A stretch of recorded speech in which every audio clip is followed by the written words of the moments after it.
il est important de sécuriser ce paiement. J'ai en tête deux choses importantes à faire. La première chose est ce que j'appelle le 50-50.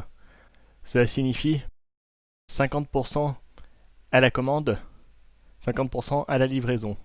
Donc 50% à la commande, c'est-à-dire 50% au moment où l'influenceur signe le contrat, et 50% à la livraison, c'est-à-dire le moment où l'influenceur aura publié l'intégralité du contenu suivant les instructions, et ce de façon rigoureuse. Et il est nécessaire à ce que vous soyez satisfait, entièrement satisfait, que vous n'ayez aucune objection par rapport à la publication pour que vous puissiez transférer les deuxièmes 50%. L'avantage d'avoir un deuxième 50% ainsi, c'est que ça engage l'influenceur à devoir faire le nécessaire pour vous satisfaire, pour voir l'intégralité du paiement qui lui a été promis. Alors deuxième chose pour sécuriser, PayPal.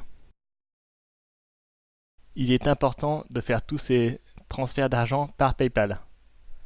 Non pas par virement bancaire, non pas par chèque, que par PayPal.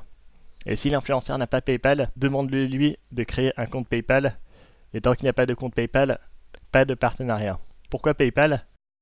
Eh bien, lorsque vous faites une transaction professionnelle avec PayPal, vous avez le Buyer Protection, c'est-à-dire la protection de l'acheteur. Dans les cas où vous avez des litiges, supposons que l'influenceur ne publie rien, que l'influenceur publie en retard, ou qu'il ne suit pas du tout les instructions. De mon expérience personnelle, cela m'est arrivé plus d'une fois. Supposons cela, et bien dans ce cas-là, il faut initier le litige PayPal. Qu'est-ce qui va se passer? PayPal va bloquer le paiement. Il va ensuite demander aux deux parties leurs informations par rapport à la situation avant de prendre une décision. Et là, vous êtes dans l'avantage parce que vous êtes le client, entre guillemets, l'acheteur, puisque vous êtes celui qui a fourni l'argent. Et PayPal avantage la personne qui fournit l'argent.